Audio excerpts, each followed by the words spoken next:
ચીટર ગેંગના સભ્ય આવો. અરે આવો કેમ બોલશો તો? કેમ ના બોલી શકાય? મારા ઘરમાં કઈ મારે કઈ બોલવાનું નહીં? બોલવાનું પણ ઘણા સારા શબ્દ છે દુનિયામાં. બેસો. હું શું કહું છું? પણ આ હાથ દુખે છે તું કેમ નહીં કરતો? હું તો કહું છું કે હાથ દુખે છે એમ ક્યારેક ક્યારેક ગળું દુખે એવું રાખો. આ જેથી કરીને મોત આવે ભાઈ જલ્દી. શરમ તો છે નહીં. અને વારા ઘડી એક ને એક વાત કેવી મને પોસાય એમ પણ નથી. એટલે હવે એક કામ કરો, આ તમારો ઠેલો પેકિંગ થઈ રહ્યો છે, નીકળો ચલો અહીંયા. થેલો પેકિંગ કમાવજો ને હવે. 20,000 રૂપિયા પગાર છે મારો. ઊંચી ઊંચી વાતો કરતા હતા તો હવે 20,000 ઉપાડી લો અને નીકળો. હા, પગાર આવે ને એટલે ફઈબાના હાથમાં આપજો ચૂપચાપ. તમારે ને તમારી માં એટલે કે મારી ફઈને જે કરવું એ કરજો. જો રાજેશ, અમારા મનમાં એવું કાંઈ નથી. દેખાય છે, આંખોમાં દેખાઈ જાય છે કે તમારા મનમાં કેટલી ક્રૂરતા અને કેટલી આ બધી લાલચો લોભ બધું ભર્યું છે. કૂટીને તમને મારા ભાઈબાએ સંસ્કાર આપ્યા છે. બાકી ખાવું તો મામાના ઘરનું છે, બાકી તો બધું હલાલ છે. હે, મને એ નથી ગમતું આ રહેવાનું, પણ અમુક મજબૂરી હોય ને એટલે રહેવું પડે ભાઈ. ચાલો આજે આપણે બંને ભાઈ એકલા બેઠા છે. આ અમુક મજબૂરીની વાત કરું છું ને, ચર્ચા કરી જ નાખો કે અમુક મજબૂરી એટલે મજબૂરી છે શું તમારે? હે, મારા મમ્મી નથી માનતા ને. મમ્મી નથી માનતા એ મજબૂરી કેવી રીતે હોઈ શકે? મેં તો એને કીધું જ તું કે હવે હું તમારી ભેગો રહે. મેં તો એને કીધું જ તું કે હું હવે તમારી ભેગો રહેવા વયો આવું. પણ ઈ કે નહીં, હમણાં નહીં, કે પગાર વધે ને પછી. પગાર વધે પછી? કારણ કે 20,000 રૂપિયામાં શું થવાનું છે? સાલા પૈસાના લાલચુ માણસો. હે, 20,000 રૂપિયાનો 40,000 પગાર તારો 7 પેઢીએ નહીં થાય. એટલે એમ કેને સીધે સીધું કે અહીંયાનો પ્લાન બનાવીને રાખ્યો છે. છોકરા છે અહીંયા, લગન બગન બધું અહીંયા જ. હે, કઈ ઉપાધિ જ નહીં. આવી રીતે શબ્દોનો પ્રહાર નો કે બહુ દુઃખ થાય છે. અરે દુઃખ તો થાય જ ને, દુઃખ તો મને થાય છે. હા, જેવી અમારી કમાણી આવે છે એવા સીધા રૂપિયા વપરાઈ જાય, મને દુઃખ થાય. તો શું કરવું મારે? તું મને રસ્તો બતાય. રસ્તો તો બતાવું છું. આ તારો સામાન પેક કર્યો છે, આ સામાન લઈને નીકળ. અને જો તને એમ બહુ લાગતું હોય ને, તારા માં પ્રત્યે બહુ દયા હોય ને, તો એક કામ કરજે, રસ્તા ઉપર ભીખ માંગીને ખાજે. અને પછી તને એમ લાગે કે હજી ઉપાય નથી તો તાપીમાં પડીને મરી જાજે. અમે કહી દઈશું કે એને આત્મહત્યા કરી છે. અને આમ જો, આ તારા મમ્મીને ખબર પણ નહીં પડે કે મારો દીકરો બિચારો આવી રીતના આવો હેરાન થતો હતો અને પછી આમ આત્મહત્યા કરી લીધી. હા, શ્રી કઈ વિચારે નો આવ્યો? વિચાર શું આવે? તને વિચાર નથી આવતો તો મને શું કામ વિચાર આવે? હે, બોલવાનું તો ધ્યાન રાખ. હું ધ્યાન રાખું બોલવાનું? મારું ઘર છે છતાંય હું ધ્યાન રાખું બોલવાનું? અત્યાર સુધી બહુ દયા ખાધી. મને એમ હતું કે નહીં, આ લોકો શાંતિથી જશે, ગુસ્સો કરવાથી જશે. પણ મને નથી લાગતું કે તું આમ સીધી રીતે નીકળે. એટલે જેવા સાથે તેવા તને જેને ગમે તેમ કરીને ઘરની બહાર તો આજે કાઢવો જ છે. અને એટલા માટે આજે મારીને ઘરની બહાર કાઢી. અને જો તું ના માન્યો ને તો યાદ રાખજે કે મારા પપ્પા ઘરમાં આવે ને એ પેલા તારા હાથ પગ ટાટિયા તો તોડી જ નાખીશ. વયો જાય બસ. હા, ઘર મૂકીને વયો જાય. મારો સામાન છે બધો લઈને વયો જાય. તો પણ ખાલી એકવાર મામાને મળી લઉં એટલે મને હજી મામાને મળવું છે? અમાર ખાધો ઓછો છે? યાદ છોડો, ખાલી એકવાર ખાલી મળવા દે ને પછી વયો જાય બસ. શું કહું તને? રાજેશ, હા, બહુ થઈ હોય એની નામે કઈ પૂરી નથી થવાની. તું રેડી થઈ ગઈ છું? ચાલો હવે જલ્દી જવાનું છે શોપિંગ કરવા. આવું છું, જઈએ. હા, આ છેલ્લી વાત કરી લેવાની. બહાર જવાનું થયું ને એમાં બચી ગયું. સાંભળ, અમે લોકો બહાર જઈએ છીએ પણ અમે બહારથી ઘરે આવીએ ને ત્યાં સુધીમાં તારા મામા આપે કે ના આપે, તું ઘરની બહાર છું સમજે છે હે? ખોપડી ભગવાને મોકલ્યો. શું ભગવાન વાળી એક નાખીશ ને લપાટ.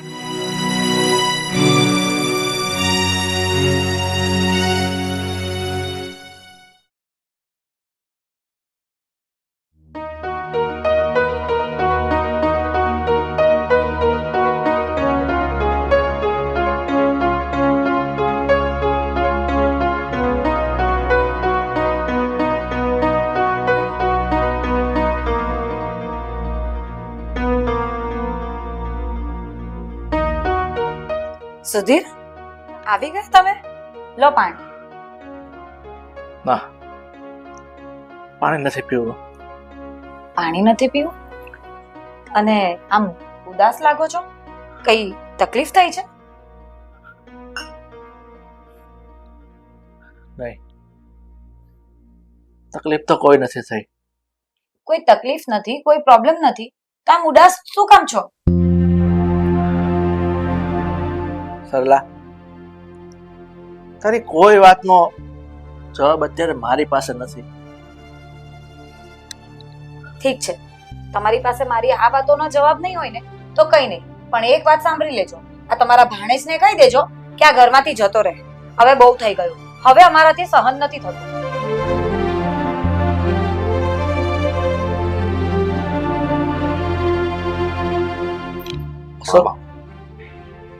હવે મને આ ઘરમાંથી રજા આપો મામી. બરાબર છે, જાઓ.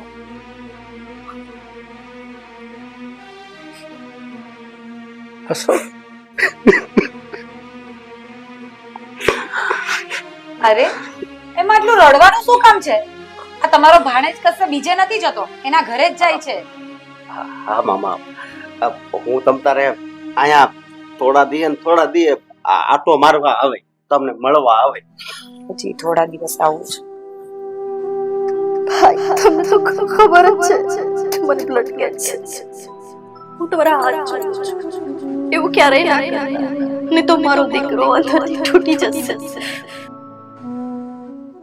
અરે સુધીર, આટલું બધું રડવાની શું જરૂર છે? એના ઘરે જ તો જાય છે ને. અને હવે તો આપણે ખુશ થવાના દિવસ છે, કારણ કે જે પ્રોબ્લેમ હતી ને એ જ મટી જવાની છે.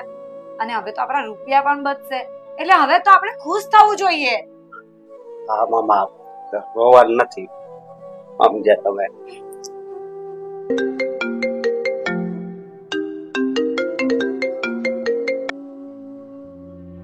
હેલો, શું?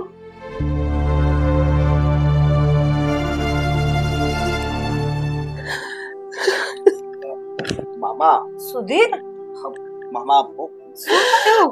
ફોન હતો ને, ઊંચું છે. અરે આટલું બધું કેમ રડો છો? મામા બોલો ને. અરે સુધીર, કંઈક તો બોલો. આટલું બધું કેમ રડો છો?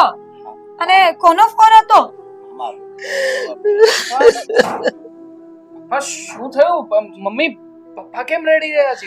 ખબર નહીં, કોઈનો ફોન આવ્યો ને અચાનક આટલું બધું રડવા લાગ્યા. મામા, અરે જો. પણ ફોનમાં તો ચેક કરો એકવાર. હું તમ તારે થોડા દિવસે આટો મારવા આવે ને, પણ આ ફોન કોનો હતો? બેટા, તમારે બધાને જાણવું છે ને કે કોનો ફોન હતો. હા, અરે તમને લોકોને કોણ નડતું હતું? અને મમ્મી, મારી બેન જ નડતી હતી ને તમને લોકોને. એનો રસ્તો હવે થઈ ગયો છે, મારી બેન નો રસ્તો. રસ્તો થઈ ગયો છે એટલે સમજ નથી પડતી. તમે શું કહેવા માંગો છો? જણાવો ને બરાબર. તમને લોકોને એક વાતની ખબર નહોતી, પણ આજે હું કહી દઉં છું. બેટા, તારી મમ્મીને બ્લડ કેન્સર હતું. કેન્સર એ પોતાનું જીવન અને મરણ વચ્ચે ઝોલા ખાઈ રહી હતી મારી બેન. અને તું શું કહેતી હતી કે મારી બેન પાસે લાખોની મિલકત છે, ગાડી છે, બંગલા છે. ક્યાં ગયું એ બધું? આજે તમને લોકોને કહી દઉં છું, એ બધી મિલકત વેચી એની સારવાર કરાવી રહી હતી. અને એટલે જ હું તમને લોકોને કહેતો હતો કે મારી બેનની વાત તો સ્વીકાર કરી લ્યો, પણ નહીં, તમે લોકોએ મારી વાત ન માની. આ જોયું, મારી બેન ભગવાનના ઘરે જતી રહી છે બેટા.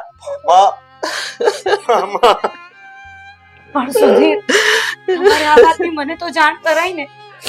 એકવાર કીધું તો અમે લોકો આવું વર્તન ક્યારે નહીં કરતે ને. શું ફાયદો હતો કઈને? કારણ કે તમને લોકોને મારી બેન આંખના કણાની જેમ ખૂટતી હતી આખા ઘરને. અને રહી વાત ચોખવટ કરવાની, મારી બેને મરતા મને સમ આપ્યા હતા કે ભાઈ આ વાત તમે મારા દીકરાને કે કોઈને ન કરતા, તો મારો દીકરો એની માના મોતના આઘાત સહન નહીં કરી શકે. બેટા તું મને માફ કરી દેજે. એટલે મેં તને નહોતી વાત જણાવી.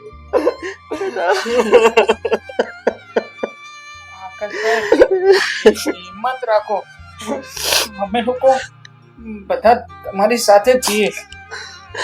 હા આકાશ, તું ચિંતા નહીં કર. તારી એક માં નથી ને, તો આ બીજી માં તને સાચવશે. અત્યાર સુધી તો મેં જ તને મોટો કર્યો છે ને, તો આગળ પણ કરીશ.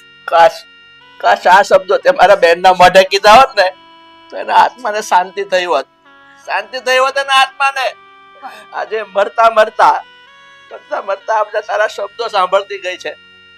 અરે હું તો મારા બેનની માફી માગીને થાકી ગયો, પણ તમે લોકો ના સુધર્યા. સુધીર, માફ કરી દો મને. અમને ખબર નહીં હતી કે બેનને આટલી મોટી પ્રોબ્લેમ છે, નહીં તો અમે આવું વર્તન શું કામ કરતે. અને તમે મને એકવાર જણાવ્યું હતું ને, તો હું આકાશ સુધી પણ એ વાત નહીં જવા દીધી. હું બંનેઓને સાચવતે, પણ તમે મને એક પણ વાર નહીં જણાવ્યું. અને મારા મગજમાં ખબર નહીં આ બધા ઊંધા ચત્તા વિચારોના લીધે મેં એમની સાથે આવું વર્તન કર્યું. હવે એમની માફી તો કઈ રીતે માંગુ, પણ તમે તો માફ કરી દો. આકાશભાઈ, જો ભાઈ, મારી ભૂલ માફીને લાયક તો નથી.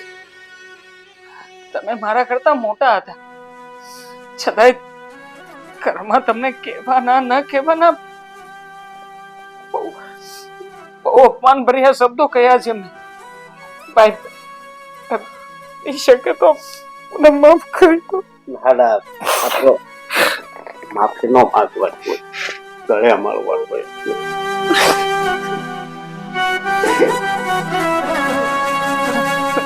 તમે અમને લોકોને માફ કર્યા હોય ને ભાઈ, તો હવે તમારે ક્યાંય જવાનું નથી. આપણે આકાશ, તું શાંત થઈ જા દીકરા. અને સાંભળ, હવે તારે કશે જવાની જરૂર નથી. હું છું ને, હું તારું બધું જ જોઈ લઈશ. અને એના લગ્નની પણ હવે જવાબદારી અમારી જ છે. તારા લગ્ન અમે ધામધૂમથી કરાવશું. જો તું અમને માફ કરી દેશે ને, તો અમે એવું માનશું કે બેને પણ અમને માફ કરી દીધા. હા આકાશભાઈ, હું જ તમારી સૌથી મોટી ગુનેગાર છું. ના બહુ બટા, હારું ન લાગે. પણ જેની ભૂલ હોય એને માફી તો માંગવી પડે ને.